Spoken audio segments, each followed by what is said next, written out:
हाय Anika, happy Navratri. Happy Navratri. क्या हुआ, इतना क्या सोच रही हो? मैं सोच रही हूँ कि ये नवरात्रि मनाया क्यों जाता है। नवरात्रि क्यों मनाते हैं, मैं बताऊं तो सुनो। यह कहानी है कई हजार वर्ष पहले की। महिषासुर दानवराज रंबासुर का पुत्र था जो बहुत शक्तिशाली था। कथा के अनुसार महिषासुर का जन्म पुरुष और महिषी यानी कि भैंसे के संयोग से हुआ था, इसलिए उसे महिषासुर कहा जाता है। वह अपनी इच्छा के अनुसार वैसे व इंसान का रूप धारण कर सकता है। उसने अमर होने की इच्छा से ब्रह्मा को प्रसन्न करने के लिए बड़ी कठिन तपस्या की। ब्रह्मा जी उसके तप से प्रसन्न हुए।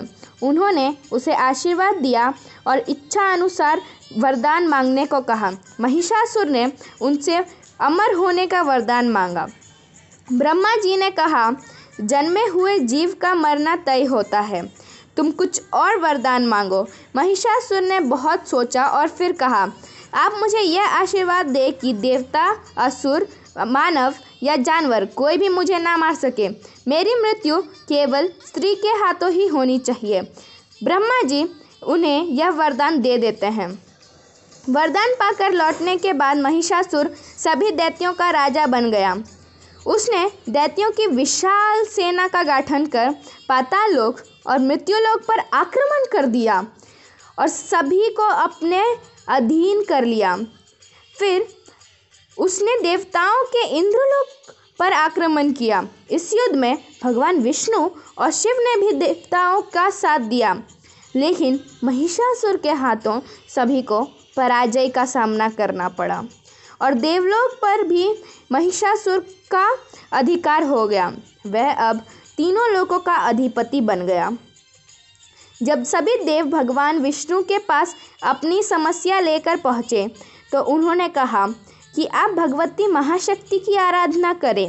सभी देवताओं ने आराधना की। तब भगवती का जन्म हुआ। इन देवी का जन्म महिषासुर के अंत के लिए हुई थी, इसलिए इन्हें महिषासुर मर्दिनी कहा गया। समस्त देवताओं के तेज से प्रकट हुई देवी को देखकर पीड़ित देवताओं की प्रसन्नता का ठिकाना नहीं रहा। भगवान शिव ने देवी को त्रिशूल दिया। भगवान विष्णु ने देवी को चक्र प्रदान किया। इसी तरह सभी देवताओं ने अनेक प्रकार के अस्त्र शस्त्र देवी के हाथों में सजा दिया। अब बारी था युद्ध का। थोड़ी देर बाद महिषासुर ने देखा कि एक विशालकाय रूपवान स्त्री अनेक भुजाओं वाली और अस्त्र शस्त्र से सज्जित होकर शेर पर बैठे उसकी ओर आ रही है। महिषासुर की सेना का सेनापति आगे बढ़कर देवी के साथ युद्ध करने लगा। उद्गर्ग नामक महादैत्य भी 60,000 राक्षसों को लेकर इस युद्ध में कूद पड़ा।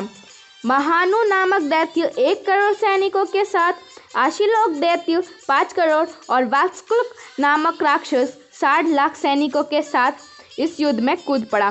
सारे देवता इस महायुद्ध को बड़े कौतूहल से देख रहे थे। दानवों के सभी अचूक अस्त्र शस्त्र देवी के सामने बौने साबित हो रहे थे।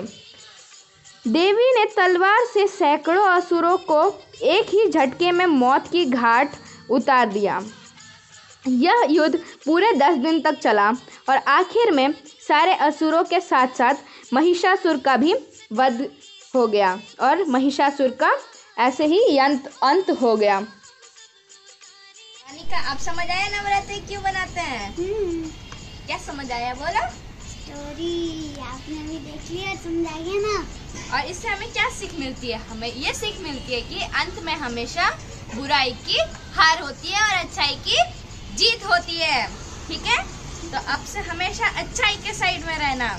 और दुर्गा माँ ने सिर्फ महिषासुर का ही नहीं, बहुत सारे दैत्यों का अंत किया, जैसे कि शुंभ, निशुंभ और ऐसे बहुत सारे। और अनिका ने आज मेहंदी भी लगाया है।